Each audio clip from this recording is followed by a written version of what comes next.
안녕하십니까. 연규호입니다. 내과 전문의사 그리고 소설가입니다. 오늘은 의식과 문학 세미나 네 번째 가운데 마지막 회 새 문학 이론과 그 신뢰를 들기를 말씀드리겠습니다. 지금까지 2차 의식의 두 번째 해당되는 생각, 즉 상상의 생각을 그 과정이 문학이 된다는 것을 여러분에게 말씀드렸습니다. 이것을 한번 도표를 통해서 말씀드리겠습니다.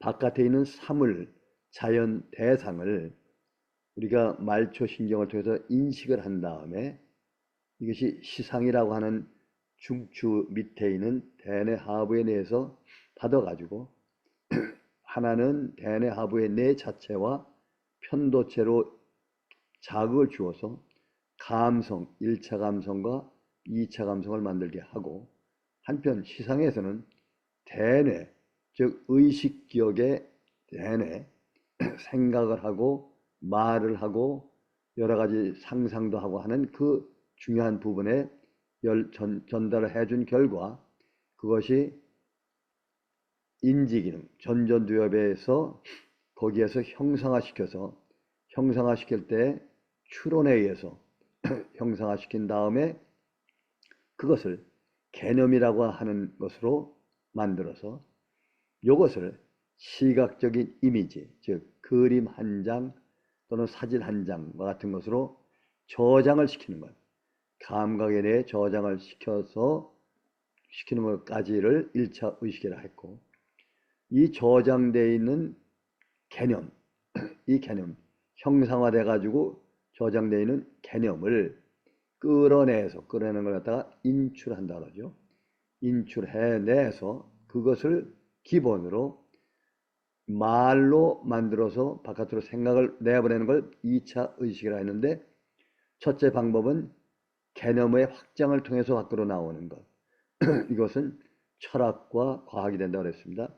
그리고 다른 방법은 이 개념이든 관념이든 이것을 갖다가 모아가지고 유추를 통해서, 이것이 상상을 통해서 바깥으로 내보낼 때 이것이 뭐가 되는가 하면 감성적인 생각, 그리고 시적인 생각, 그리고 문학이 된다고 그랬습니다.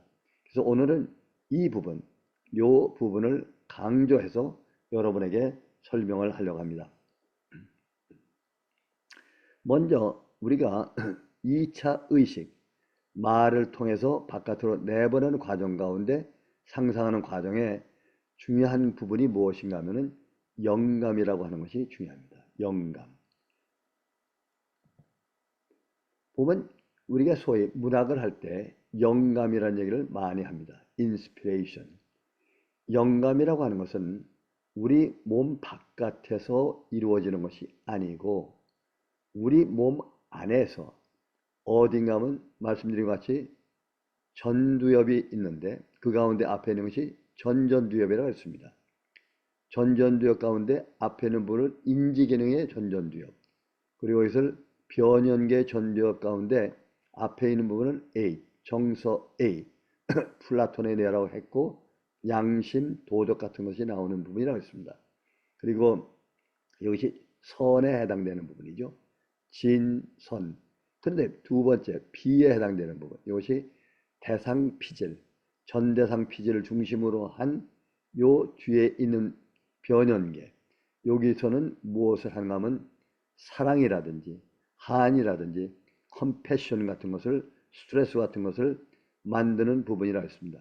이 부분이 소위 문학의 뇌, 아리스토텔레스의 뇌라고 여러분에게 말씀드렸는데, 영감은 여기에서 만들어집니다.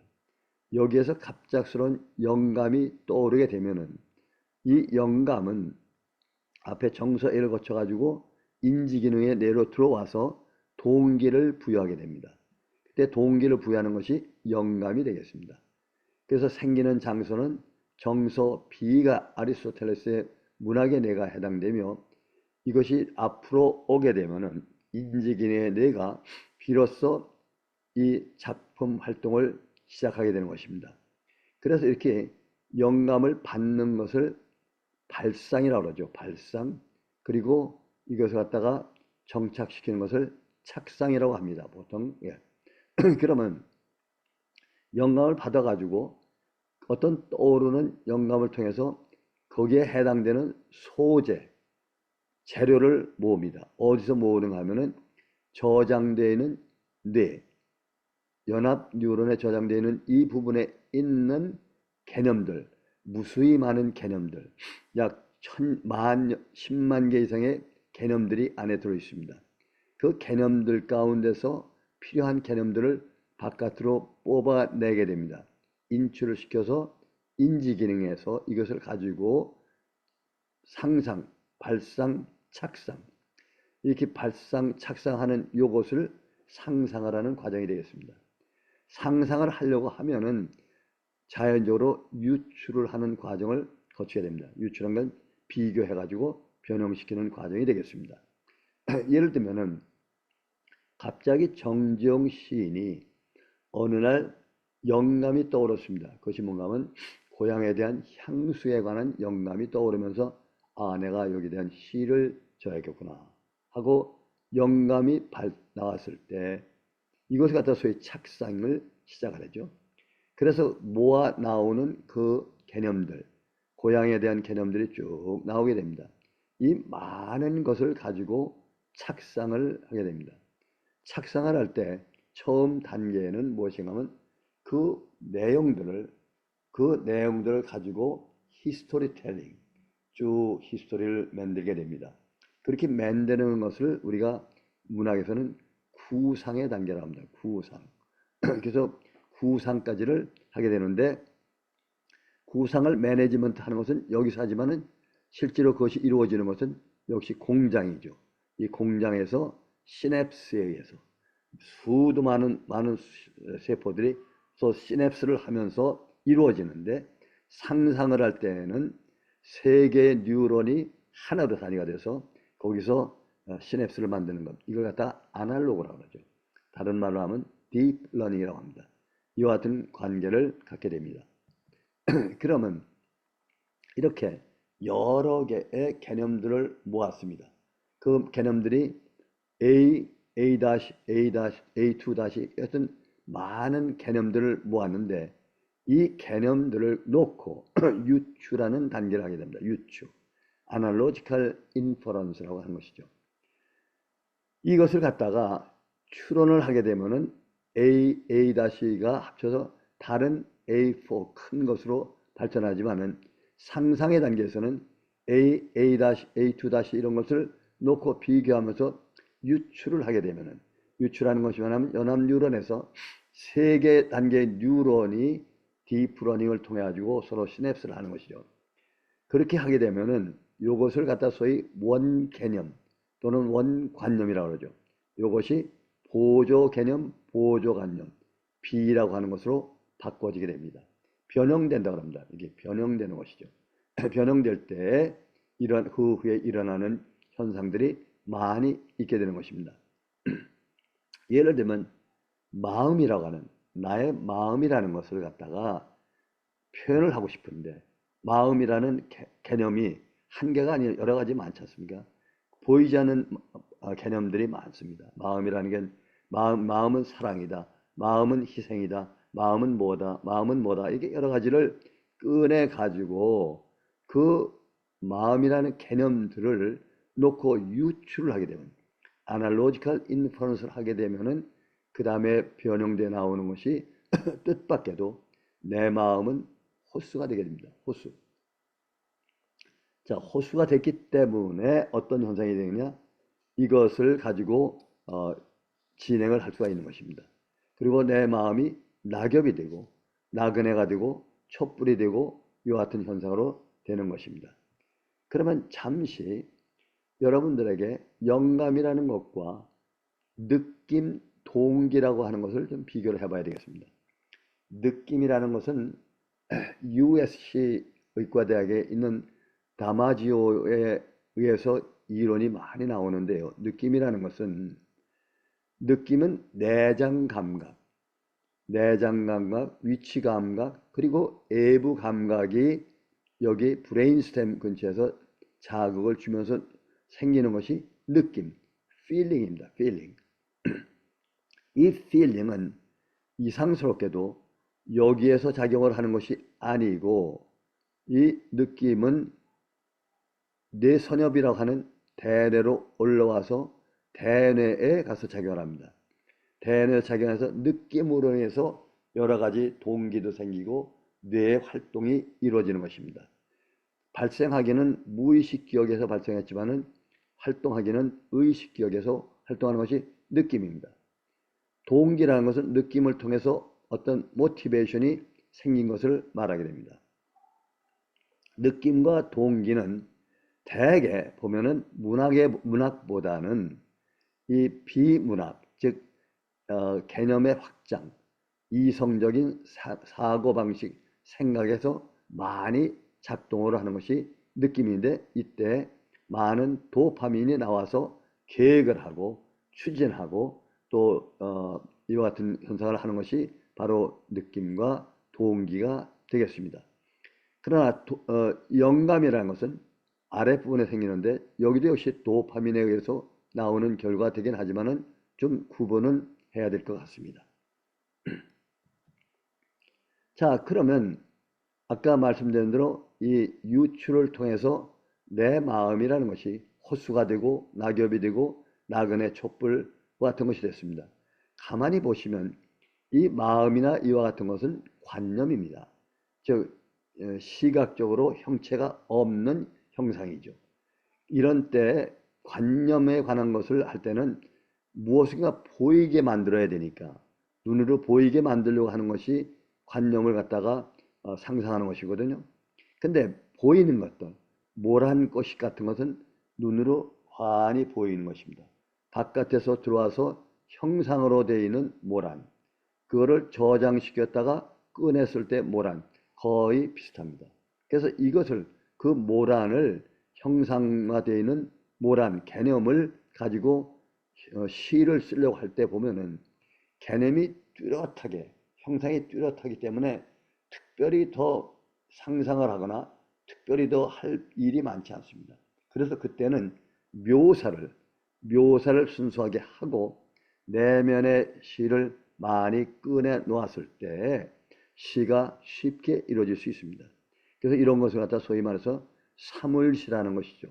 반대로 관념의 시는 관념시라고 말을 하게 되겠습니다. 자, 보시면은 영감이라고 하는 것이 아까 말씀드린 영감이 있습니다. 영감이라는 것이 안에서 이루어지는 것이지만은 이것이 바깥에 있는 거나 마찬가지입니다. 그래서 이것이 다시 안으로 들어왔을 때 인식을 할 때 다른 인식을 줄 수가 있습니다. 다른 것으로 인식을 주어가지고 들어와서 형상을 만들어서 또 있는 것과 개념이 합쳐가지고 상상으로 나갔을 때 시가 쓰이게 되죠. 그래서 영감과 인식에는 참 여러 관계가 있습니다. 참 이 설명을 제가 이렇게 했지만은 이것이 문학에서 참으로 중요한 것입니다. 인식을 어떻게 하는 거냐에 따라서 시를 쓰는데 큰 문제가 생기지 않습니까? 이렇게 영감으로 개념을 불러올 때 지금 하나 예를 드는 것이 정지용의 시를 쓰는 것을 말씀드렸습니다. 그리고 여러분에게 그 상상, 발상이 되게 되면 유추 단계까지 이르게 된다고 말씀을 드렸습니다. 유추 단계가 되면 아시다시피 딥 러닝, 즉 세계 뉴런이 시냅스 해가지고 바꿔지는 것. 이것이 뉴로사이언스의 그 이론이 되겠습니다. 자, 그러면 이렇게 유추를 하게 되면 드디어 어떤 단계가 되냐면 상상의 단계에 들어갑니다. 이미지네이션의 상상에 들어가게 됩니다. 정의는 아시다시피 상상은 뭐 잘 아시겠지만 상상, 생각해내고 다른 것으로 만들어내는 것이죠. 그런데 하나 중요한 것은 상상을 할 때 셀프, 나라고 하는 존재가 있느냐 이런 문제입니다. 아까 말씀드린 대로 개념의 확장을 할 때는 이고, 자아라는 것이 분명히 들어있어 가지고 그것에 의해서 진행이 되기 때문에 참으로 진행이 됩니다. 그러나 상상을 할 때는 나라고는 이고가 사라져 버립니다. 그러나 살아버리지만은 그 전 단계인 초자 이드 초자 아주 유치한 자아 있죠. 욕망, 욕구 요 같은 것은 아직 살아서 있습니다. 이것이 그 상상할 때 굉장한 관계를 맺어주기 때문에 상상이 이상스러운 상상, 감각적인 상상으로 발전하게 되는 것이 됩니다. 이것이 바로 이런 상상을 통해서 내가 뭘 느끼냐? 감각의 즐거움을 느끼게 되기 때문에 문학이라는 것이 생긴다 이런 말씀이 되겠습니다. 그러면 상상에는 세 가지 종류가 있습니다. 연상, 연관되는 상상, 그리고 설명형의 상상, 창조형의 상상, 요 세 가지 있는데 제일 많은 게 연상입니다. 어떤 것과 연관되는 것을 상상하는 것. 예, 그런 것이 기차가 지나갈 때 이것을 어떻게 상상하느냐. 프로이드는 기차를 보면서 성적인 상상을 하는 꿈의 해석을 하지 않습니까? 뱀을 볼 때 뱀에 의해서 성적인 상상, 연상이라고 하죠. 그리고 설명의 상상은 이 어떠한 설명을 할 때 이루어지는 상상, 엄청나게 많습니다. 문제는 창조형의 상상입니다. 새롭게 창조하는 상상인데 왜 상상할 때 연상 설명이 되는가 하면은 우리가 개념을 만들었을 때, 관념을 만들었을 때 거기에 뭐가 붙냐면 감정이 들어붙기 때문에 소위 지각이 들어있기 때문에 고정관념화합니다. 고정관념. 거기서 벗어나질 못하게 됩니다. 벗어나지 못하는 상태에서 상상을 해봤자 벗어나지 못하는데 그 고정관념을 완전히 벗어버리고 난 다음에 상상을 하게 되면 소위 말하는 창조형의 상상이 되고 창조형의 상상을 내가서 새롭게 보는 글이 생기고 낯설게 보는 글이 생기고 새로운 현대시 같은 것이 많이 생기는 것입니다. 그러면 창조형 상상과 창이라는 것은 어떻게 다르냐? 우리가 창의, 뭘 발견하고 인벤트하는 것이 창인데 창조형의 상상은 어떻게 다르냐? 창이라고 하는 것은 아까 말씀대로 생각 가운데 이성적인 새하고 생각을 할 때 그때 알고리즘을 할 때 이루어지는 창조형의 상상, 주로 과학적인 상상, 팩트가 있는 그런 상상을 말하는 것에 비해서 창조형 상상은 엉뚱하게 팩트가 없는 역시 상상으로 되는 것이죠. 아주 완전히 고정관념에서 버려버린 벗어난 상상을 갖다가 창조형 상상이라고 말을 합니다. 자, 그러면 상상의 예를 한번 들어보겠습니다. 여기 바위와 물이라고 하는 상상이 있는데 우리가 아시는 홍문표 시인님의 그 강의에서 제가 많이 따왔습니다. 거기에 보시면은 골짜기의 바위 틈으로 물이 흘러가고 있다. 그러기 때문에 바위에는 귀가 있을 것이다 라고 하는 시가 어린아이가 쓴 시를 예를 들었습니다. 그리고 보면 밝은 달을 보니까 그 안에서 짐승의 소리가 들리는 것 같다. 이효석의 시 가운데 나오죠. 소설 가운데. 그리고 하늘의 무지개를 바라보니까 가슴이 뛰고 경건한 마음이 생긴다. 이와 같은 상상의 시를 볼 수가 있을 것입니다. 그러면 이렇게 상상으로 나온 것과 진실은 어떻게 차이가 나냐 이거죠. 진실이라는 건 아시다시피 창의형, 우리가 말하면 이성적인 사고방식에서 생기는 창의에서는 진실이 중요합니다. 과학적으로 팩트가 맞고 증명이 되는 것이 팩트가 맞는 창의인데 문학에 있어서는 상상의 경우에 있어서는 그 상상이 엉터리 없이 다르지만은 그것이 어떻게 해서 모든 사람에게 공감을 맞으며 그것이 여러 사람이 인정을 하느냐 이런 말씀입니다. 그것을 어떻게 상상도 공감을 하게 되는가 하는 것이 문제가 되겠습니다. 그래서 여기에서 대두되는 것이 소위 말하는 문학에서의 사실성, 리얼리티, 그러면 개연성, possibility, 핍진성, verisimilitude라고 하는 그런 용어를 여러분이 아실 것입니다. 사실은 예를 들면은 푸른 하늘 은하수 하얀 쪽배에 개수나무 한 나무 토끼 한 마리, 이것이 동시가 되지 않습니까? 동시는 누구나 다 인정하는 동시입니다. 사실성에 비춰볼 때는 거짓말입니다. 팩트가 아닙니다. 그러나 이 노래를 들었을 때 100% 사람들이 다 공감을 하고 그것이 사실로 인정을 해줍니다. 그걸 갖다 소위 개연성이라고 그러죠. 다른 말로 verisimilitude, 즉 화자와 독자가 서로 인정을 해주는 경우에는 그것이 사실로 해준다, 인정한다, 이런 얘기입니다. 그러면 사실과 상상이 얼마나 차이 나냐? 이거는 결국 어떻게 어떤 프레임 속에 갇혀 있느냐라고 볼 수 있어요. 과학자적인 생각을 하는 사람들의 프레임에 볼 때는 과학적으로 나온 팩트는 사실이지만, 반대로 문학적인 사회에서 볼 때는 문학적으로 개연성, 핍진성이 있을 때 그것이 사실로 인정이 된다, 이런 말씀입니다. 예를 들면은 라이트, 빛이라고 하는 것이 있습니다. 이것도 사실 보면은 어떤 프레임에 따라 다릅니다. 물리학적으로 볼 때는 빛은 파동입니다. 파동으로 되는 것이고, 그런데 화학적으로 볼 때는 빛은 점으로 연결되어 있습니다. 완전히 다르지 않습니까? 그러나 그것은 빛은 빛입니다. 이렇게 진실이라고 하는 것은 어떤 프레임의 관계가 있습니다. 그런데 한 가지 환각작용이 있어. 환각이 상상이라는 것도 일종의 환각에 해당됩니다. 그렇기 때문에 그 안에 이거라는 것이 없는 것입니다. 그래서 이거가 없는 것입니다. 이거가 없기 때문에 상상도 되고 환각이 되는데, 이렇게 사실성, 개연성, 핍진성에 맞아 들어갈 때 그때의 그 상상은 사실성과 같다, 이렇게 인정을 하는 것이 문학의 방법입니다. 이것이 문학에서 가장 중요하지 않습니까?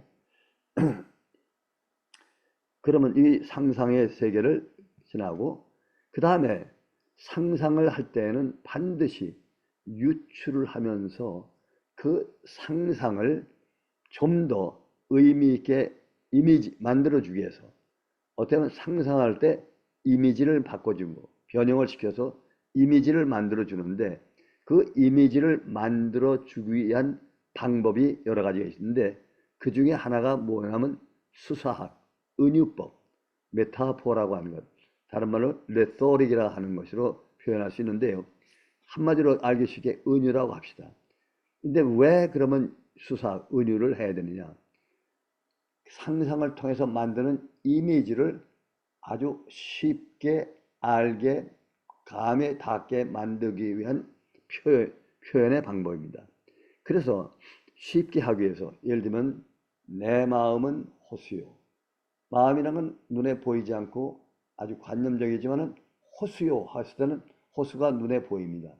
보이는데 어떤 호수냐? 물이 가득 차 있는 호수, 풍랑이 치는 호수. 이거는 어떻게 만들기에 따라 다릅니다. 내가 풍랑 치는 호수를 만들 수 있고 이렇게 하는데, 그거를 만드는 방법이 뭐냐면은 바로 은유가 그 하나의 방법이라 이런 말씀입니다. 그 은유 외에는 수사학에는 종류가 참 많습니다. 비유가 있고 대유, 환유, 제유, 아이러니, 의인, 풍유, 상징, 화류, 이와 같은 엄청 많은 수사학이 있는데, 대개 문학 강좌에서는 이것을 굉장히 중요하기 때문에 그 강좌에서 여러분들이 들어보시기로 하고, 제 경우는 여기서 몇 가지만 뽑겠습니다. 비유라는 것, 피규라티브, 비유라고 하는 것이 굉장히 중요한데요. 그 비유에, 왜냐하면 설명을 잘 해주기 위해서 다른 것을 가지고 비유를 하는 것입니다. 그때 비유할 때 직접적인 비유를 직유라 하고, 직접적이 아니고 변형이 되어 있는, 숨어 있는 상태의 것을 은유라고 합니다. 직유의 예를 들면 처럼, 같은, 이와 같은 것이 많이 들어 있습니다. 그러면 이 소위 말하는 원관념, 원개념을 보조관념, 보조개념으로 바꾸는데요. 직유, 시밀레라고 하는 말, 직유라고 하는 것은 보면은 우리 하나운의 시에서 보시면 문둥이처럼 생긴 시가 있습니다. 즉 문둥이는 서러워 보리밭에 달 뜨면 애기 하나 먹고 꽃처럼 붉은 울음을 밤새 울었다. 꽃처럼. 이렇게 처럼이라는 말을 통해서 그 개념을 확실하게 바꾸는데 어떻게 보면 문둥이처럼 바꾸는 것이죠. 그렇게 내 마음이 그렇다는 거죠. 그리고 보면 누나같이 생긴 꽃이요.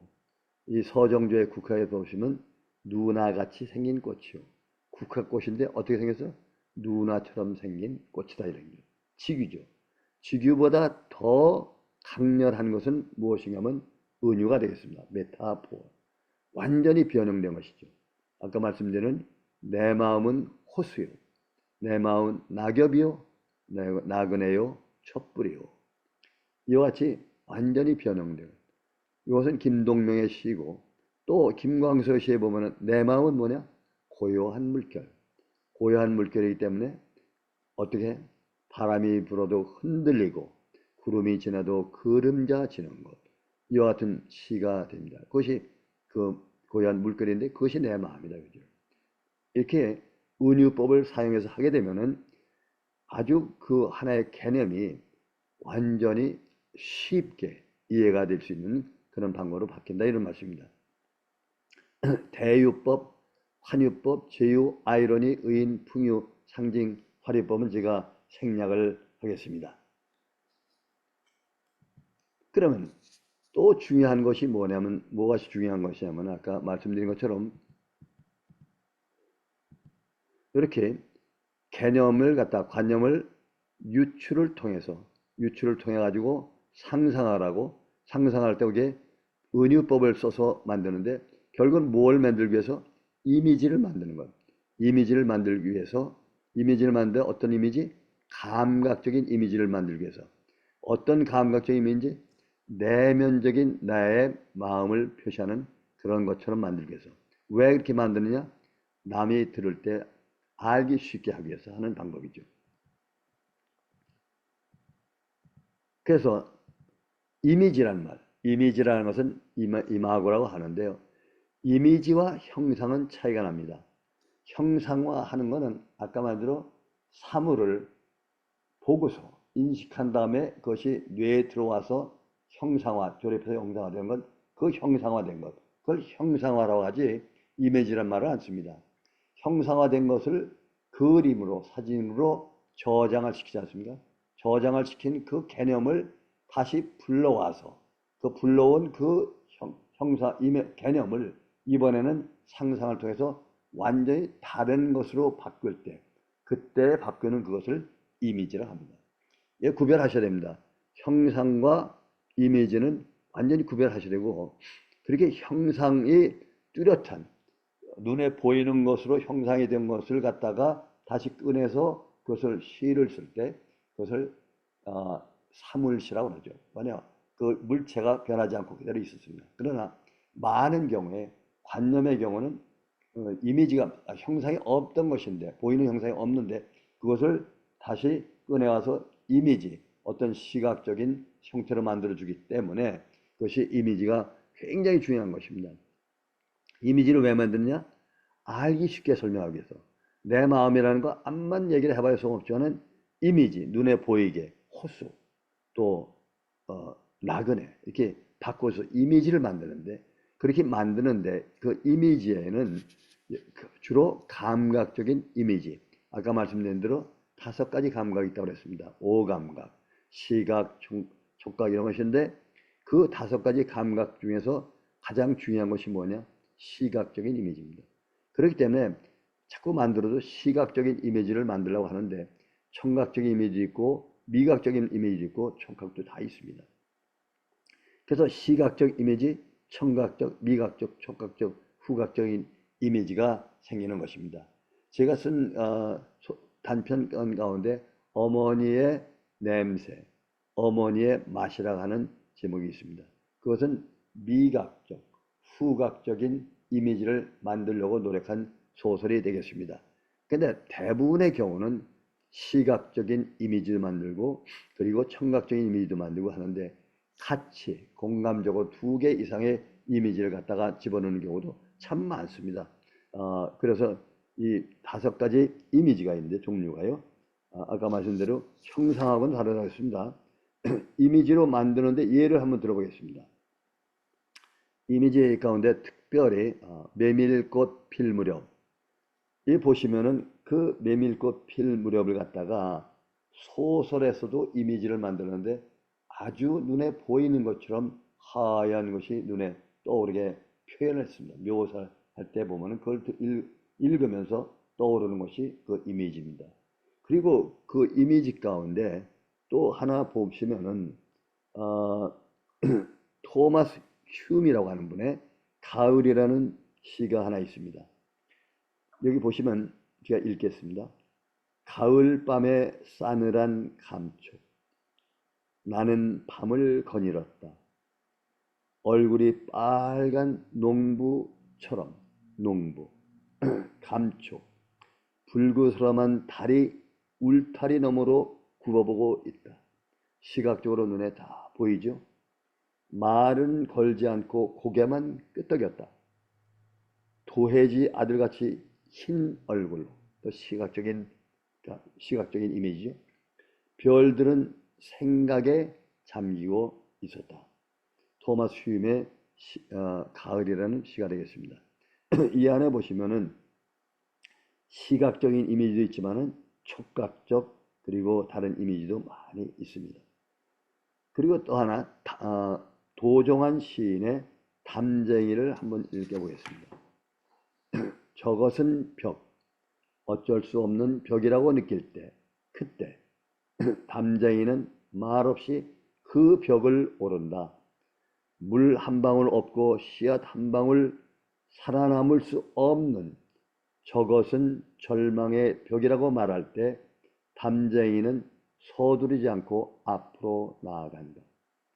자, 이걸 읽어보시면은 눈에 보이는 듯한 생생한 시각적 이미지가 있고 그것을 받침해주는 은유가 같이 있습니다.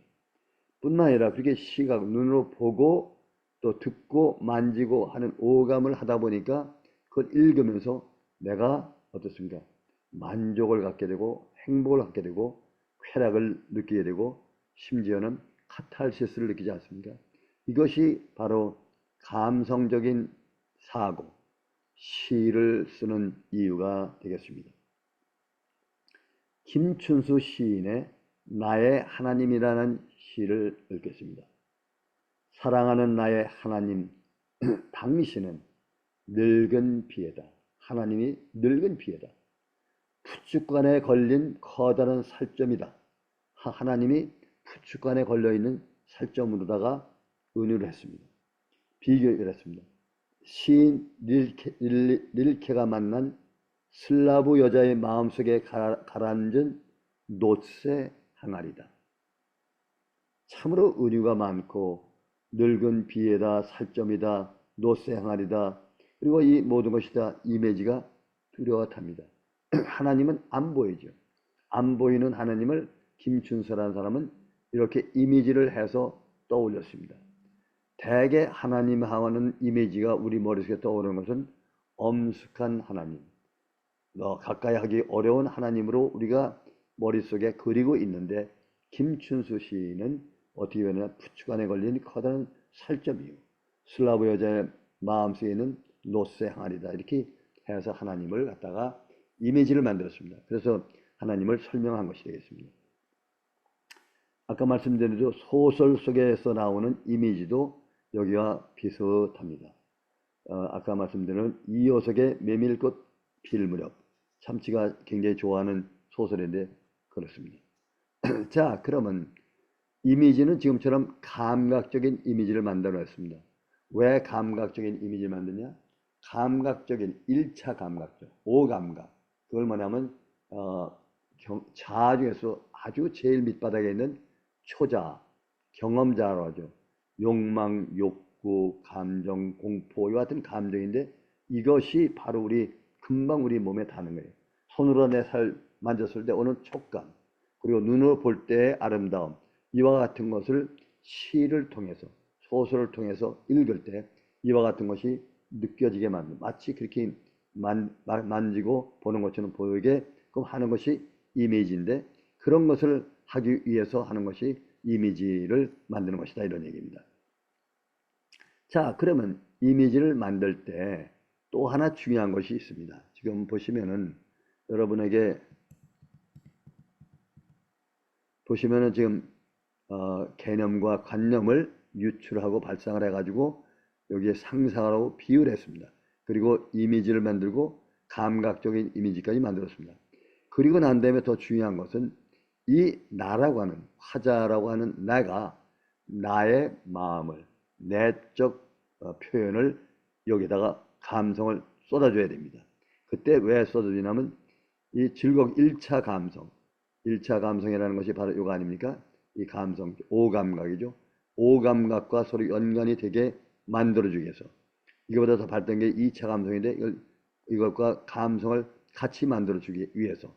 보시다시피 여기 1차 의식의 개념의 확장에서는 감성이 전혀 반영을 잘 못하고 있습니다. 반영을 못하고 있습니다. 그래서 마지막으로 중요한 것은 나라고 하는 나의 내면의 세계를 거기다가 넣어줘야 됩니다.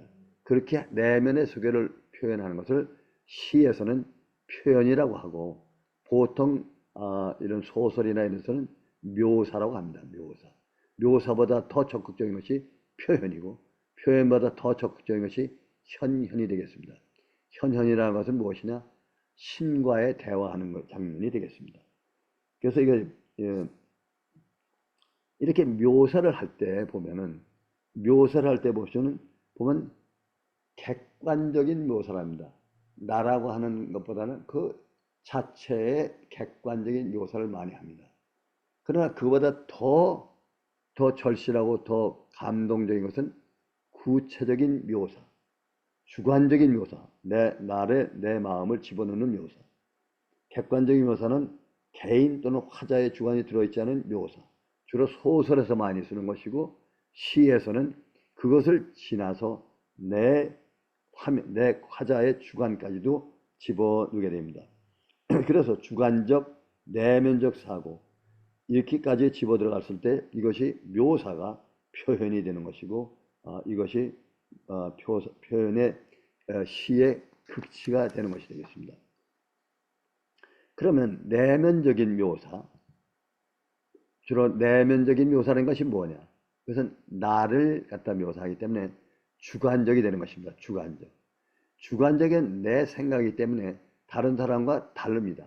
그러나 내 생각이기 때문에 어떠냐? 구체적으로 묘사라는 것입니다. 구체적으로 묘사하는데 다른 사람이 볼 때는 객관적이 아니고 주관적이기 때문에 다를 수 있습니다. 그래서 내면적인 묘사, 주관적인 묘사, 구체적인 묘사까지 들어갔을 때 그 시는 극치에 이르게 되는 것입니다. 자, 그러면 내면적인 묘사를 하는 건 가을의 노래, 베를렌의 가을의 노래를 한번 읽어보겠습니다. 가을날 바이올린의 긴 흐느낌, 단조로운 우울로 내 마음 쓰라려.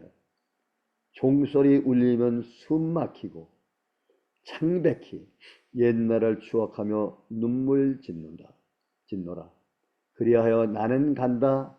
모진 바람이 날 휘몰아치는 대로 이리저리 마치 낙엽처럼.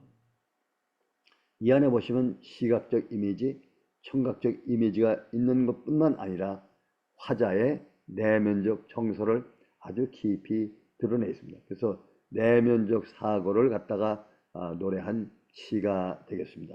그때는 그 묘사를 벗어나서 더 구체적으로 소위 표현이라고 하는 것입니다. 표현보다 더 구체적으로 적극적으로 하는 것이 무언가 하면 시편 23편 같이 하나님에 대한 나의 표현을 하는 것입니다. 하나님은 나의 목자시니 내게 부족함이 없으리로다. 나로 하여금 이 같은 시편 23편은 표현을 넘어서 하나님에게 대한 나를 표현한 것. 그래서 이런 것을 현현이라고 합니다. 현현. 현현의 시의 경지에 넘었을 때 소위 말하면 내가 나의 구원을 받으려고 하는 구원 문학이 될 수가 있는 것이 되겠습니다. 그래서 보면은 구체적인 그런 묘사를 하는데요. 내면적인 구체적이게 안 들어가고 애면적인 구체적인 묘사도 있었지만은 주관적인 내면을 표현할 때가 극치가 되는 것입니다. 그러면 구체적인 감성의 표현은 구체적이면 이를 통해서 즐거움을 느끼게 한다고 말씀드렸습니다. 그 예를 들어보면은 김소월의 금잔디를 보십시오.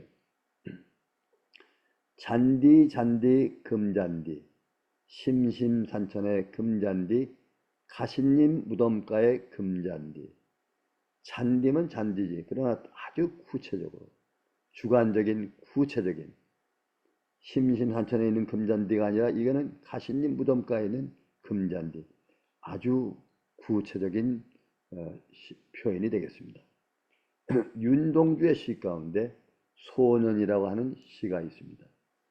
보시면은 손바닥 손금을 보니 강물이 흐른다.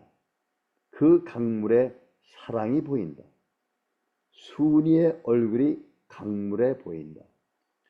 참 얼마나 구체적입니까? 손바닥에 강물인데 강바닥에 보면 사랑이 보이는데 거기에 순이의 얼굴이 보일 정도로 구체적인 내면적인 내 마음을 쏟아 모아놓은 내면적인 그런 묘사가 표현이 되겠습니다. 여기까지 됐을 때 드디어 감성적인 사고방식은 완결한 상태가 되겠습니다. 이렇게 내면적인 표현할 때 바깥으로 나를 보여주는 것, 투사, 프로젝션, 또 바깥에 있는 것이 나와 동일하게 만들어주는 것, 인트로젝션, 동화라는 방법을 되게 됐습니다. 자, 여기까지 보시면은 이것이 어디에 해당되는, 여기까지 보시면은 이 개념관념을 상상 유추를 통해서 상상하고 비유, 은유, 상징을 해가지고 자아도 잃어버리고 이미지도 만들고 감각적인 표현하고 내면적인 표현을 여기까지 완성을 시켰습니다. 그리고 난 다음에 이거는 아직까지도 머릿속에 있는 것입니다. 머릿속에 있는데 이것을 말을 통해서 여기 있는 것을 말을 통해서 바깥으로 내보내야 되는 거 아니겠습니까? 내보낼 때 말을 통하는데 어떤 말인가 하면은 여기서 하는 말은 세멘틱, 의미 기억적인 말을 하는 것입니다. 여기 개념을 확장할 때는 일화기억, 에피소딕 메모리, 에피소딕 일화기억, 말을 하되 순서적으로 이렇게 설명을 하는 그런 것이 되는데 이거는 일화기억, 순서적으로 하는 그 말에서 바꿔서 거기다가 바꾸고 은유를 짓고 묘사를 하고 표현을 하는 묘사 표현을 하는 것으로 나아가는 것입니다. 이렇게 하다 보면은 나라고 하는 자아는 없는 상태가 되겠습니다. 이렇게 의미기억 묘사할 때 이것을 글로 표현하든지 말로 표현해도 문학이 되지만은 글로 표현할 때 문학이 되는 것입니다. 그래서 지금까지 말씀드린 것이 거기까지 말씀드렸습니다. 한 가지 우리가 문학을 하면서 감각과 감성, 정서와 자꾸 부딪히게 하는 이유는 뭔가 하면 즐거움을 느끼기 위해서입니다. 즐거움은 저번에 말씀드린 대로 시상하부에 있는 도파민과 그리고 전전두엽의 앞에 있는 부분 정서 A, 플라톤의 뇌와의 서로 관계에서 오는 것이 즐거움입니다. 그러나 이것에서 한 단계 올라가서 B와 A의 앞으로 나가서 인지기능에까지 올라왔을 때 여기에서는 도파민뿐만 아니라 여기에 세로토닌이 나오기 때문에 행복감을 느끼게 됩니다. 그래서 이렇게 도파민 나와서 앞에 있는 것을 작용해주는 이것을 보상작용이랍니다. 우리 보상작용이고, 이렇게 편도체에서 올라와 가지고 감정을 만드는 것을 감성의 회로라고 하는데, 감성의 회로는 1935년에 이미 파페치라고 하는 사람에 의해서 발견이 됐기 때문에 그것을 파페치 회로라고, 보상작용의 회로는 근래 와서 만들어지고, 특별히 도파민 연구와 세로토닌 연구가 굉장히 왕성합니다.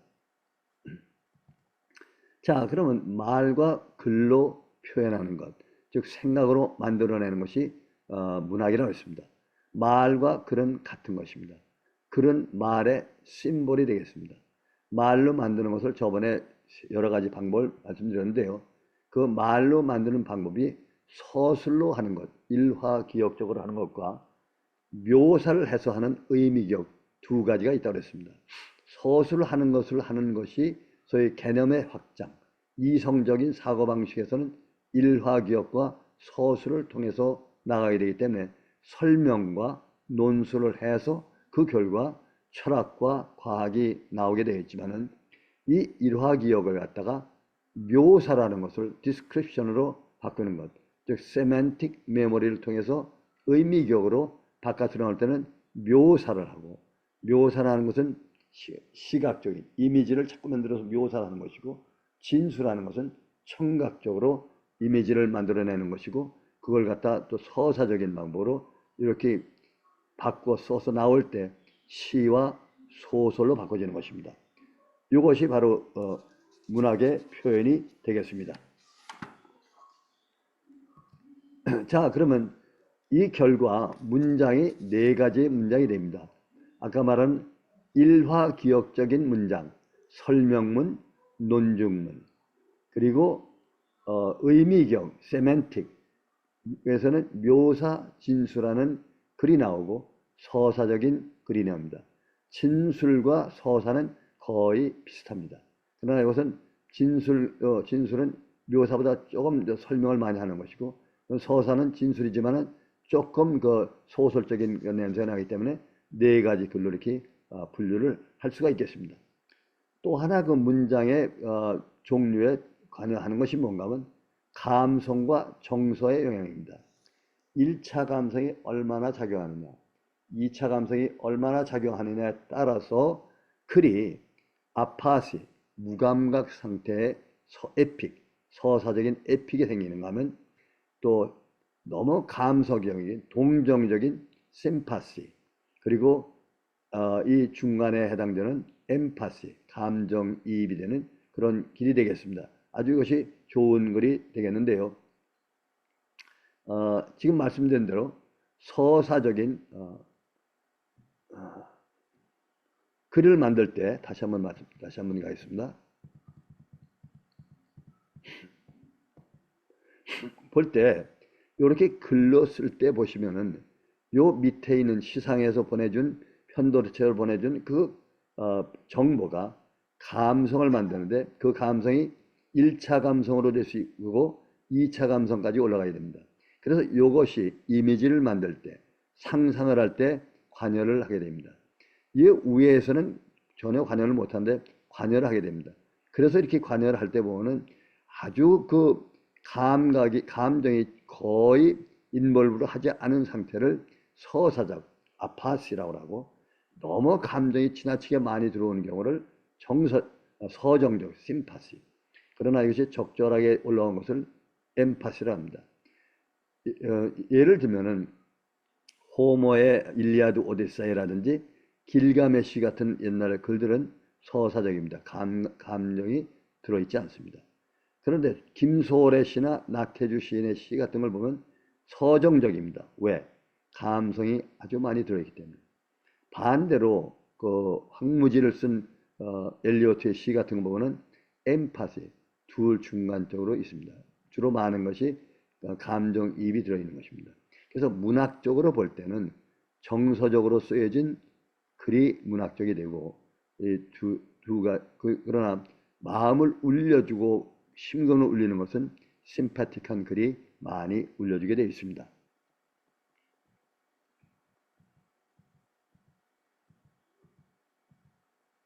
그러면 이렇게 이것을 다시 한번 도표로다 제가 만든 것을 말씀드리겠습니다. 우리가 말하는데 처음에 개념이 만들어졌습니다. 개념이 만들어지고 하나는 유추에 의해서 감각적인 방법 아닙니다. 개념에 의해서 생기는 건 소설이 아니라 그랬으니까 뺀다 그랬죠.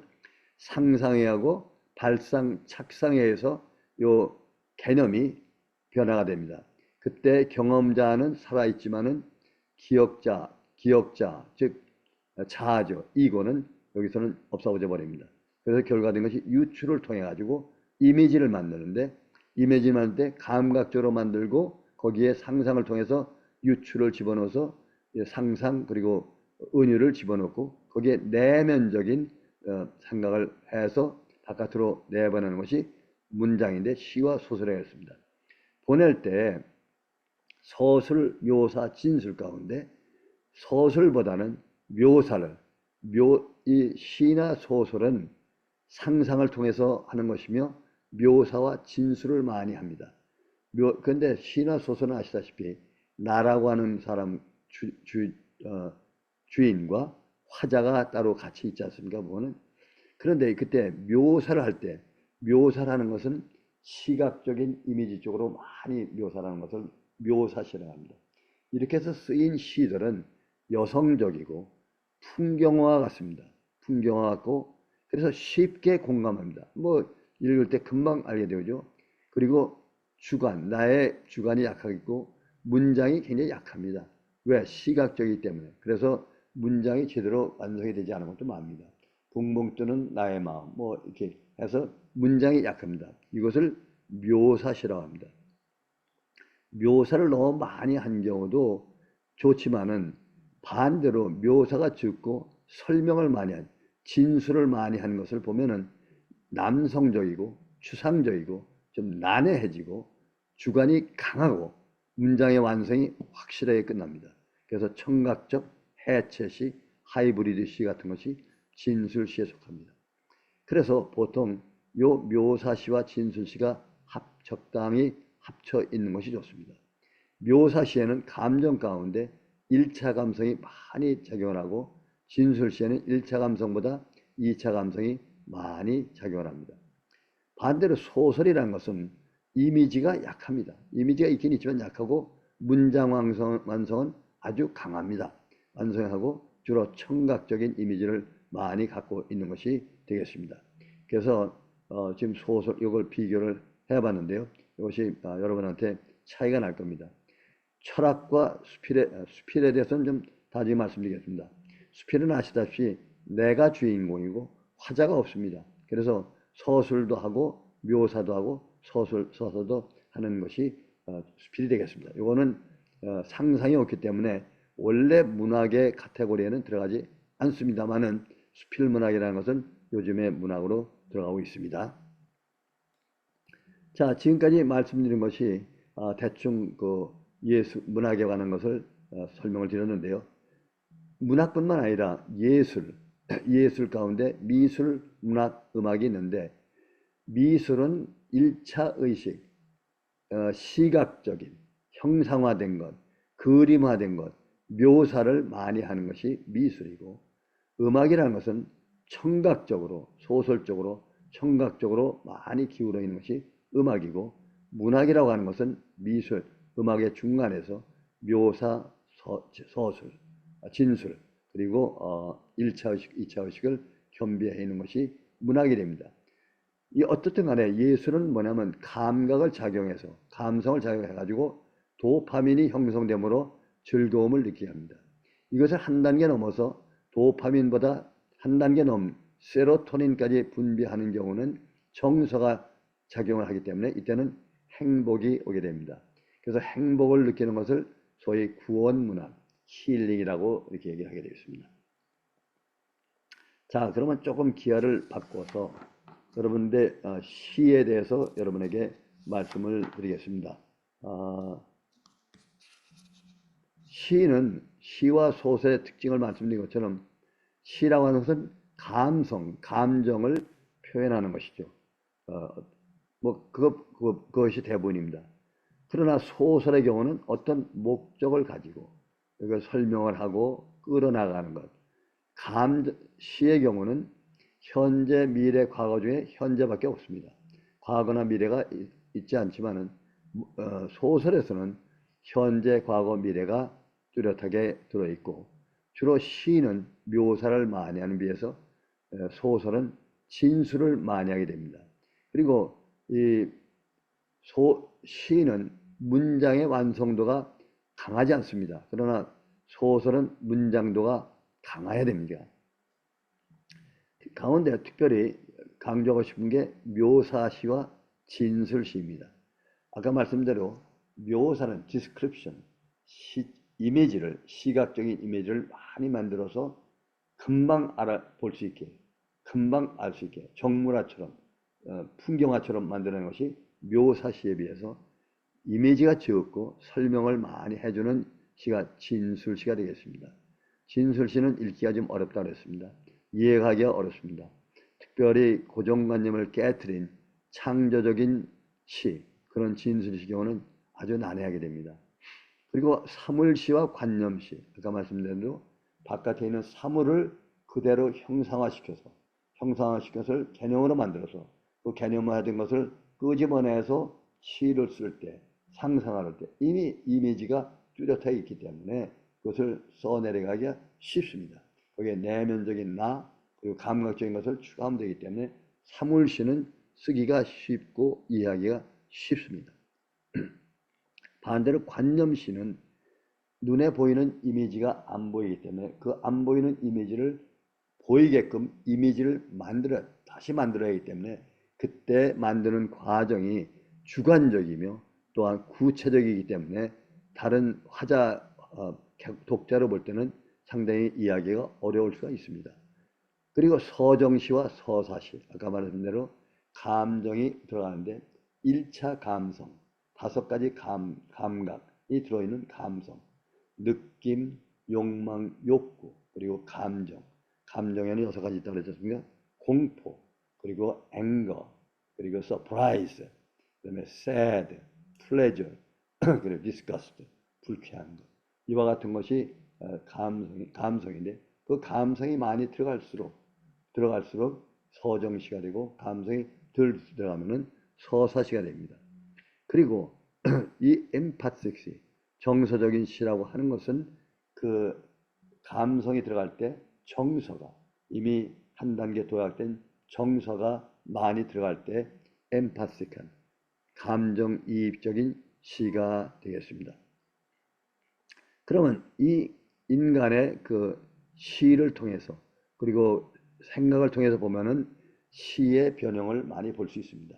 보면 옛날에 있던 시가 고전주의 시, 고전주의 문학입니다.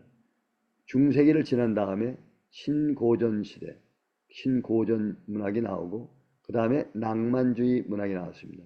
낭만주의 문학이 사라지면서 사실주의적인 문학, 이성적인 문학이 하다가 또 재미없으니까 상징적인 문학, 자연주의적인 문학으로 바뀌었습니다. 감성적인 문학으로 바뀌다가 또 실증이 나니까 다시 이성적인 문학으로 바뀌면서 모더니즘이라는 것으로 바뀌게 되어 있죠. 예를 들어서 사물시 가운데 사물시는 우리가 순수시라고 합니다. 대표적인 것이 무언가 하면 김영랑의 모란이 피기까지는, 모란이라고 하는 형상화된 모란, 또 그것이 개념이 됐다 빠져나온 개념을 다시 이미지를 만들 때 이미 만들어진 이미지가 뚜렷하기 때문에 그 있는 것만 가지고 묘사를 하고 감정을 집어넣고 거기에 감각적인 것만 집어넣게 되면은 시가 나오니까 이것은 순수시가 되는 것이죠. 순수시. 반대로 관념시, 관념을 갖다가 이미지를 만들어내는 시, 김광섭의 내 마음 같은 것은 관념시가 되겠죠. 자, 그림은 지금 시 가운데 묘사시, 진술시에 설명을 드렸는데 어디에 비중을 두냐? 묘사에 넘어 비중을 두면은 묘사시가 되고 진술. 그래서 대개의 경우는 반반 섞인 정도가 됐을 때 굉장히 이것이 좋은 결과가 되지 않을까 이렇게 생각을 합니다. 사물시, 관념시에 특별히 말씀드린 것이 김영랑의 사물시를 갖다 여러분에게 말씀을 드렸습니다. 잠깐만.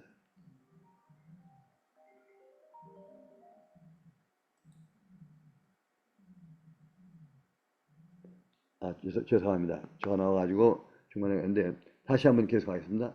사물시와 관념시. 김영랑의 시가 보면은 사물시가 되겠고 김광석은 관념시가 되겠죠. 아까 말씀드린 대로 아파시 무감각한 것이 길가메시, 호머 일리아드, 심파시 동정에 온 것이 김소월의 시인데 대부분의 우리 한국 시의 70%가 서정시며 여기에 속합니다. 엠파시한 것은 공감을 갖는 정서적인 것이 되겠습니다.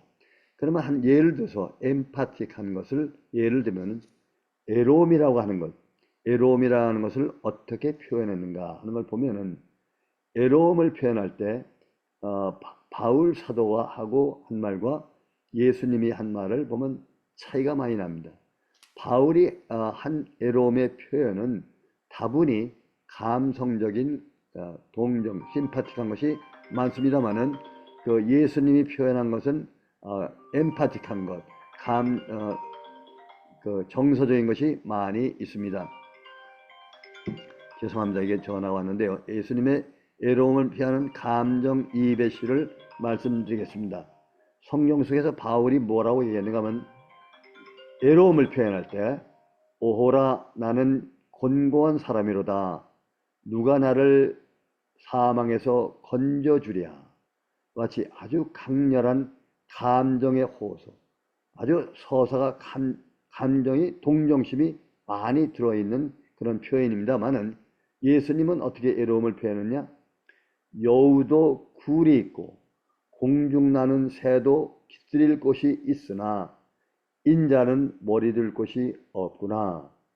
아주 강렬한 절규 호소는 아니지만은 이해, understanding, 인지기능과 심파시, 동정이 적절하게 생겨서 이것이 엠파시, 감정이입이 글이 되어 있기 때문에 아주 쉽고 씹어서 들으면 더 감동이 되는 글이 됩니다. 굴과 깃들일 곳이 없다 하는 객관적 상관은 여우도 굴이 있고 깃들일 곳이 있는데 나는 깃들일 곳과 굴이 없다 하는 감정이입을 중간에 가지고서 쓴 시이기 때문에 굉장히 강렬한 것이 되겠습니다.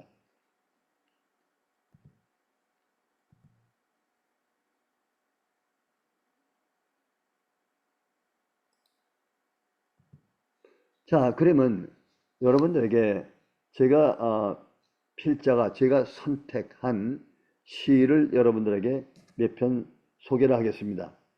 잘 아시는 서정주 시인의 국화 옆에서. 국화 옆에서는 보시면 잘 아시는 시 아닙니까? 내 누님같이 생긴 꽃이요. 여기 보시면 또 노란 네 꽃잎이 피려고 간밤에 무소리가 내리고 내게는 잠도 오지 않았는가 보다.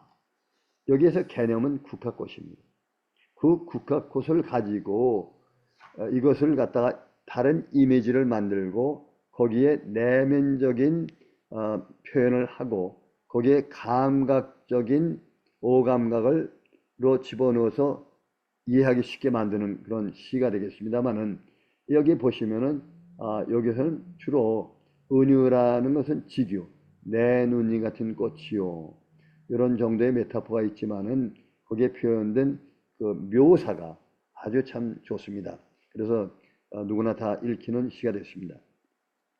그리고 향수, 정지용의 향수를 보시면은 고향이라고 하는 것, 향수를 갖다가 그것을 영감을 통해서 받은 것을 개념을 많이 모아가지고 상상, 유추, 이미지를 만들고 내면적인 표현을 하고 그리고 묘사를 해서 만들어진 시.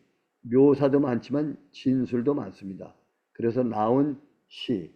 참으로 참 엄청난 시가 되지 않습니까? 보면은 여기 보면은 어느 날 정지용은 생각나기를 충북 옥천이 생각났고 실개천이 눈에 떠오르고 황소가 떠오르고 질화로가 생각이 나며 밤을 구워 먹던 생각이 나고 어린 누이 그리고 가난했지만 이삭 줍던 아내가 떠오르고 초라한 초가집 그리고 까마귀가 울고 하는 것이 개념, 소재로 떠오르는 것입니다. 그것을 놓고 구상을 하고 그 다음에 구성의 단계를 거쳐서 적절하게 묘사를 하고 배열을 했을 때 엄청난 시가 나오는데, 그때 상상을 거쳐야 되고, 상상을 거칠 뿐만 아니라 거기에 감각적인 이미지, 나의 내면적인 표현을 집어넣는 것이 그래서 시가 된 것입니다. 그래서 나온 것이 여러분이 잘 아시는 넓은 벌 동쪽 끝으로 옛 이야기 지줄되는 실개천이 해돌아 나가고 얼룩배기 황소가 해설빛 금빛 게으른 울음을 우는 곳, 그것이 차마 꿈엔들 이칠리야. 이와 같은 시가 시작돼서 나온 것입니다. 그리고 마지막에 보시면은 참 그렇습니다. 하늘에는 성근 별, 알 수도 없는 모래성으로 발을 옮기고 서리까마귀 우지지고 지나가는 초라한 지붕, 흐릿한 불빛에 돌아앉아 도란도란 거리는 곳, 그것이 차마 이칠이야. 정지영의 시 향수에는 감각적 이미지가 넘칩니다. 넘치는 상상의 세계, 마치 내 고향에 돌아오는 듯한 감정이 솟구치게 되어 있습니다. 메타포가 다소 적지만은 그런 내적 표현이 강합니다.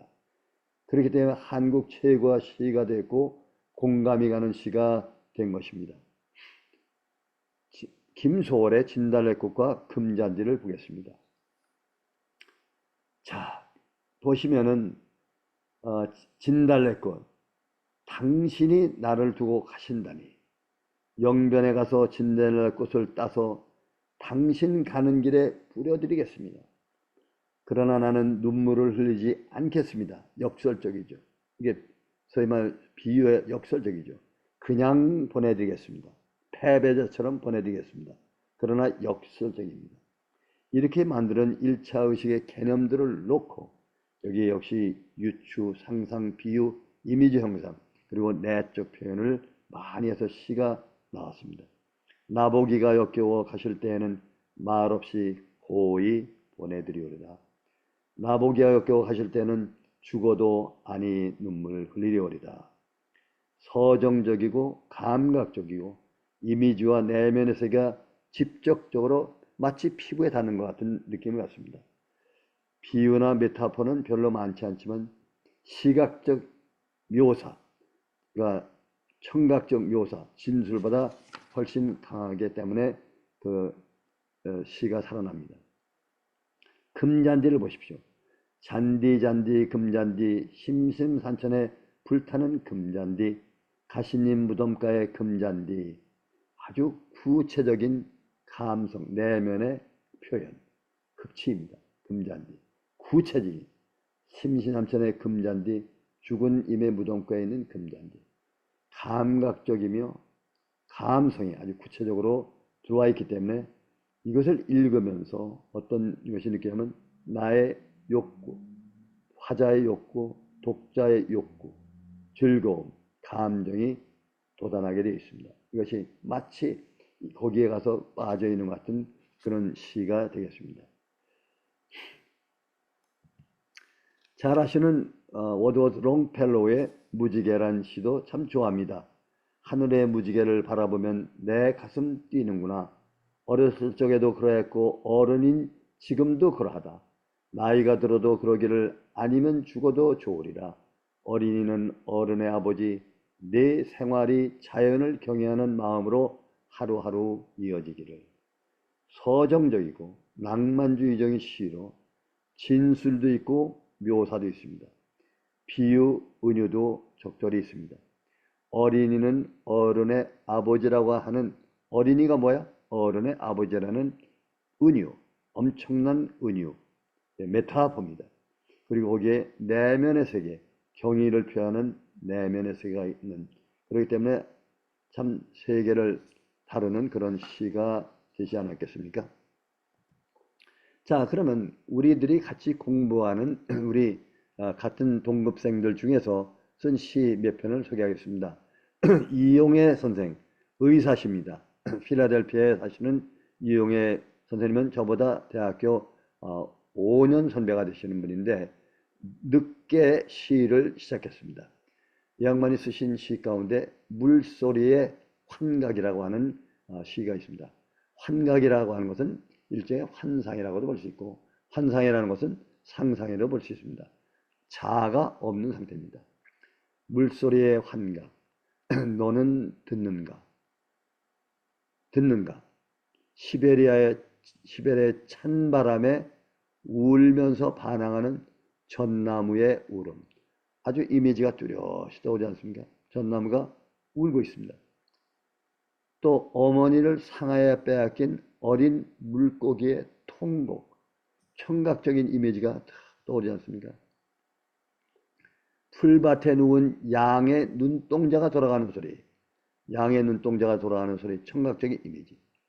새벽 이슬과 꽃잎의 속삭임.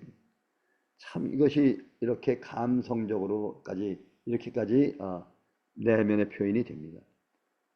암사슴을 따라가는 숫사슴의 심장 소리, 꽃봉오리에 폭하고 터지는 소리, 깊은 밤 별빛 아래 눈을 감으면 연못에 찰랑이는 물결 소리. 정말 참 예민합니다. 이러한 것까지 들을 수 있는 시인의 화자의 그 감성, 내면적인 감성이 얼마나 참 위대합니까? 너의 부드러운 속삭임. 이 시를 읽으면서 진짜 그 시각적 이미지, 청각적인 이미지가 딱 들어오면서 물소리가 이런 환각을 나한테 주어 있구나 하는 것을 있는 그대로 잘 표현해 주고 있습니다. 잘된 시가 아니겠습니까? 지금 84살 된 분이 시를 쓴 지 얼마 되지 않는데 이와 같은 시를 쓰고 있다는 것은 대단히 대단한 것 같습니다. 참 부럽습니다. 자, 그래서 저도 늦게지만은 시를 한 편 써봤습니다. 별로 대단치도 않은 시지만은 그래도 이 안에 엠파시, 그 공감을 일으키는 엠파시를 갖다가 집어 넣어봤습니다. 한번 읽어보겠습니다. 우주의 중심은 전라도 순천. 이뇨환이라고 하는 연세대학교 교수가 전라도 순천 사람인데 늘 자랑하는 것이 자기가 태어나고 자란 순천이 우주의 중심이다.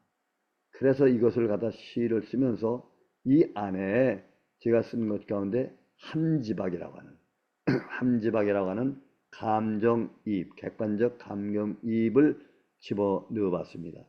한번 읽어보겠습니다. 우주의 중심은 전라도 순천. 동네 친구 오기 아버지가 한 말. 오기 아버지는 왼쪽 다리를 잃은 6.25 참전 용사. 평생 숟가락 같이 넣자고 약속한 함지박. 순천 앞바다에서 펴온 꼬막이 보리 섞은 비빔밥을 휘젓는다. 어쩌다 이민은 뉴욕 허드슨강 매일 건너다니는 워싱턴 다리 아래서 시커먼 함지박이 편지처럼 떠다닌다. 기다리마 약속했던 검은 머리에 너, 돈 벌어 돌아가겠다던 내 양다리의 알통. 아무렴 우주의 중심은 순천이었지. 새로 찾은 돈벌이 직장 신시내티에서 켄터키로 넘어가는 오하이오 강다리 아래 쭈그러진 함지박이 소포처럼 떠다닌다. 다리 하나 없이 아버지를 놔두고 같이 갈 수 없다고 울었던 오기. 주름진 얼굴에 흰 머리칼이 떨어진다. 내 가까이 가고 싶어 장만한 캘리포니아 집 앞바다에 조각조각 깨진 바가지가 유령처럼 떠다닌다. 죽은 아버지를 순천에 두고 찾아올 수 없다고 한숨 지는 오기. 아버지 닮아 목발을 짚는다. 이제 오기도 많이 늙었습니다. 야자수 아래 붉은 해는 용광로다. 열에 익은 바닷물이 우리를 감싼다. 마치 지구를 삼키려는 듯이. 우주의 중심은 전라도 순천이라는 아버지의 얼굴 위에 숨은 내 얼굴. 갈색 바가지 속에 꼬막 섞은 매콤한 비빔밥. 바가지 함지밥. 제가 미국 와서 처음에 있던 것이 뉴저지, 뉴욕이었습니다. 허드슨 강을 많이 지나다녔습니다. 그리고 다시 옮긴 장소가 뉴욕, 오하이오 신시내티입니다. 신시내티는 오하이오 강을 경계로 그 안에 있는 75번 다리, 스펜서 다리를 지나면은 반대쪽이 켄터키가 되겠습니다. 그 오하이오 강을 바라보던 심정. 그리고 다시 서부 지방으로 와서 캘리포니아 바닷가에 살게 되었습니다. 바다를 보면서 늘 바라보는 것이 대한민국, 한국 땅덩어리였습니다. 나의 고향이었습니다. 나의 고향이었는데 그때 문득 생각나는 것이 내 친구 중에 하나가 자기 애인을 같이 미국에 오려고 하다가 애인의 아버지가 눈이 멀어가지고 그 애인이 그 아버지를 케어해야만 된다고 하는 말을 듣고 미국에 오는 것을 단념하고 다시 한국에서 평생을 살고 있는 제 친구의 모습이 떠올랐습니다. 그래서 하나 쓴 글이 우주의 중심은 전라도 순천이다 라는 제목으로 써봤습니다. 자, 그러면 소설에 대해서 지금까지 말씀드린 것처럼 소설의 특징은 청각적이고 진술적이고 어떤 목적을 가지고 끌고 나가는 것이고 현재, 과거, 미래가 있는 문장이 되는데 주로 과거의 문장을 많이 씁니다. 시는 현재의 문장이 많은 대신에 문장이 완결되지 않았다. 중간중간에 끊기지만 소설은 문장이 완성이 돼야만 된다. 뭐 이와 같은 것이 여러 번 말씀을 드렸습니다. 그래서 소설과 시의 비교는 더 하지 않고요. 소설의 3요소, 아시다시피 인물, 배경, 사건이 아니겠습니까? 그래서 어떤 인물을 어떻게 적재적소에 쓰느냐에 따라서 소설도 많이 달라집니다. 인물을 많이 하게 됩니다. 저의 경우는 배경은 철저하게 제가 살고 아는 곳을 배경으로 씁니다.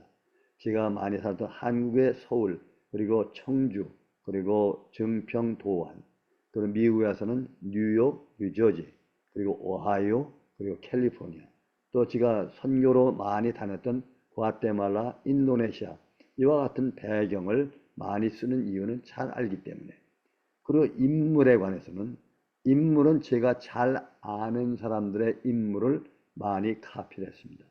그리고 사건은 제가 아는 사건을 많이 이용하지만은 그걸 똑같이 쓰거나 하게 되면은 그것은 자전적이고 하나의 스토리텔링밖에 안 되기 때문에 완전히 사건은 바꿔지게 되겠습니다. 픽션화가 되겠습니다. 그래서 내 얘기, 나의 얘기가 30% 이하로 들어가는 것이 소설에 좋습니다. 덜 들어갈수록 소설은 자전적이 되지 않고 30%가 넘어갈 때마다 그것이 자전적인 소설이 됩니다. 그렇기 때문에 어떤 경우에 독자들은 이 저자에게 이것이 당신 얘기요? 하고 물어보는 경우가 있습니다. 아마 30% 이하는 저자의 얘기가 되겠습니다만은 나머지는 저자 얘기가 아니고 픽션이 되겠죠. 그러나 어떻게 인물을 선정하고 어떻게 배경을 선정하는가에 대해서 독자가 볼 때는 이것이 저자 얘기가 아닌가 하는 그런 착각을 할 수 있을 것입니다. 자, 근데 소설 가운데 제가 여러 가지 예문을 들어보려고 했습니다. 쉔키비치의 등대지기, 그리고 알퐁스 도의 별, 그리고 나다니엘 호선의 큰바위 얼굴, 이광수의 유정, 보리스 파스테르나크의 의사 집하고, 그리고 제가 쓴 투탕카멘의 녹슨 단검, 그리고 카나다에 계시는 김혜숙 선생이 쓰신 엘콘드로, 그것을 설명을 하려고 했는데 그저 이름만 여러분에게 소개를 하고 이 소설들을 통해서 보면은 여기도 시하고 마찬가지로 상상의 세계가 들어가 있고 상상의 속에서 메타포가 들어갑니다. 메타포가 들어가 있고 이 안에 그리고 감각적인 표현 그리고 묘사를 하는데 묘사가 되게 객관적인 묘사가 많습니다. 그러나 거기에 주관적인 묘사가 많이 들어갈 때 그 소설은 로맨틱 소설이 많이 납니다. 제가 좋아하는 빅톨 휴고의 레미제라블, 그걸 보시면은 그 안에 작자, 화자의 감정이 많이 들어가 있습니다. 감정의 표현이 어떻게 객관적인 표현이 많이 들어가 있기 때문에 그걸 읽으면은 꼭 마치 내 마음을 느끼는 것처럼 돼서 저는 비교적 감정의 표현이 잘 되어 있는 서정적인 로맨틱한 소설들을 참 좋아하고 그런 소설들을 많이 씁니다. 그런 소설들이 현재 와서는 지금에서는 좀 시대에 뒤처지는 듯 하지만은 그러나 저로서는 참 만족스럽게 그런 소설을 많이 씁니다. 의사지바고에 나오는 소설, 서정적이고 감성적인 것이 참 많습니다. 유정, 이광수의 작품 같은 것, 이와 같은 것들이 다 보면은 제가 좋아하는 소설이 되겠는데요. 그렇기 때문에 저는 현대적인 소설들을 쓰지를 못합니다. 왜? 제 머릿속에는 감성적인 사고방식이 아주 투철하게 되어 있기 때문에 그렇다고 생각합니다. 마지막으로 수필 문학에 관해서 잠시 말씀을 드리겠습니다. 에세이는 뭐고 수필은 뭐냐? 에세이는 우리 미국에서 보는 에세이라는 것이 많이 있는데요. 이것은 고등학교 학생들이 많이 씁니다. 학교에서 숙제를 내면 에세이를 쓰는데 이것은 어떠한 제목을 테마를 주면 거기에 대해 설명을 하고 모아가지고 거기에서 기승전결로 해서 결론을 짓는 것이기 때문에 이것은 철저하게 설명문에 해당되기 때문에 문학이라고 보기는 어렵습니다. 그러나 유럽에서는 에세이라고 하는 이름으로 씁니다. 에세이. 그리고 우리 한국에서는 이 에세이에 벗어나서 수필 문학이라는 것을 갖고 있습니다.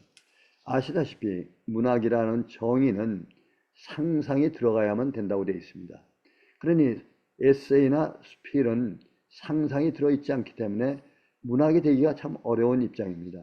그러나 수필을 쓰는 사람들이 참 많습니다. 그래서 한국에서 수필 문학이라고 하는 것으로 바꿔서 쓰고 있는데 어떻게 하면 것이 수필 문학이 되느냐 하는 것을 수필가들에게 물어보니까 적절한 묘사가 들어가고 작가의 내면이 들어가고 서정적인 감동이 들어오는 그렇게 글을 쓸 때 수필 문학이 됩니다. 철저하게 여기는 나를 중심으로 나의 생각, 나의 얘기를 쓰는 것이 수필 아닙니까? 화자가 있는 것이 아니고 내가 나를 쓰는 것이기 때문에 시와 소설과는 차이가 납니다.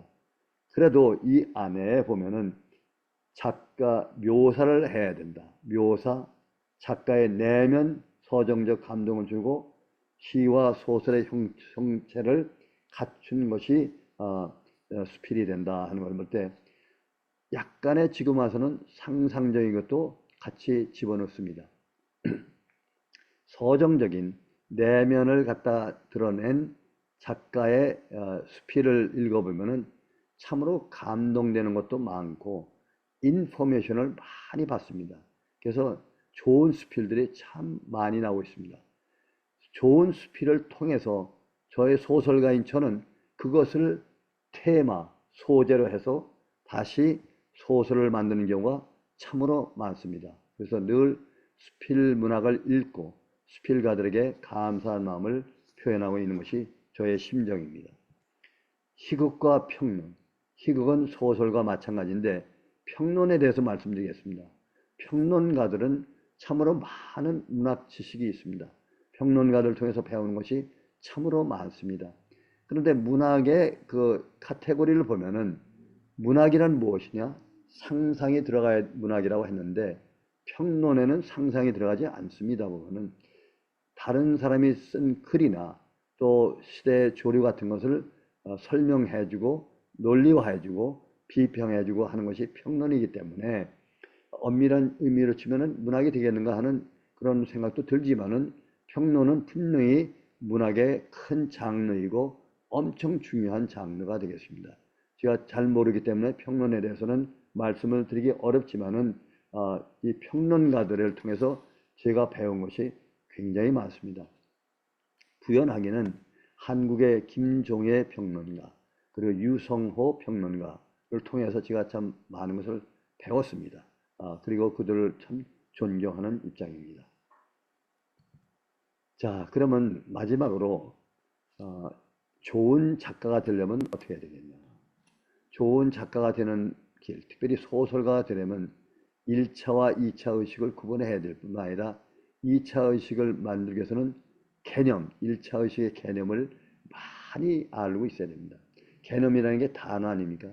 많이 읽고 보고 쓰고 해서 많은 개념을 만들어내는 것이 참으로 급선무가 되겠습니다.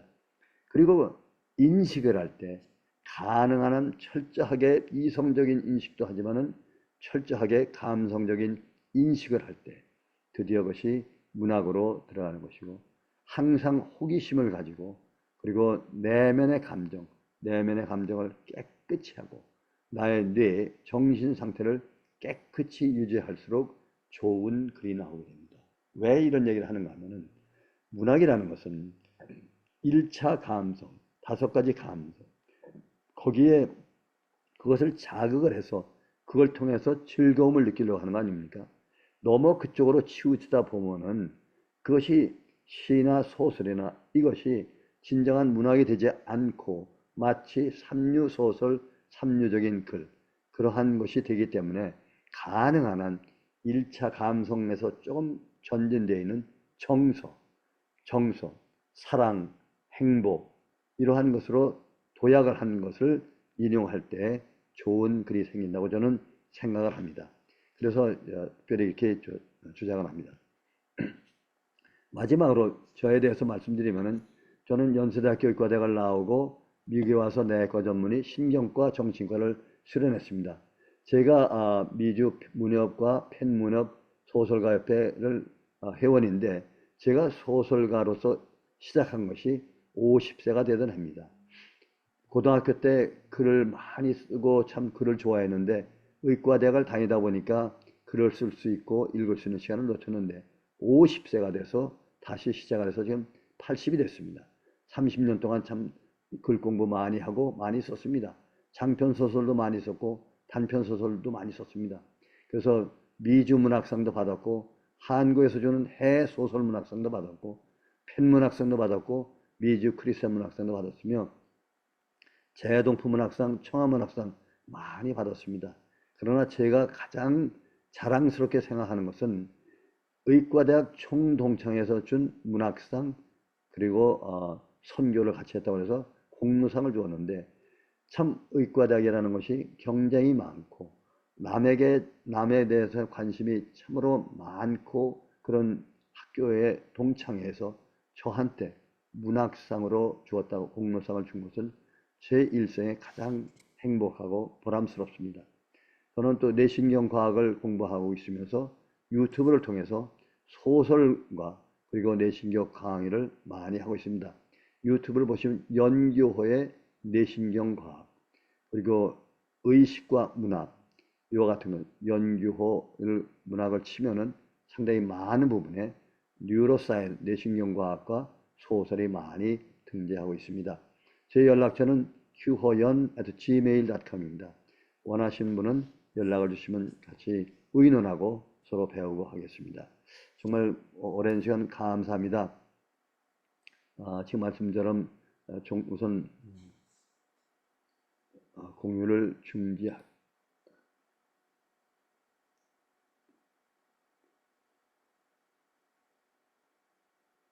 참으로 감사합니다.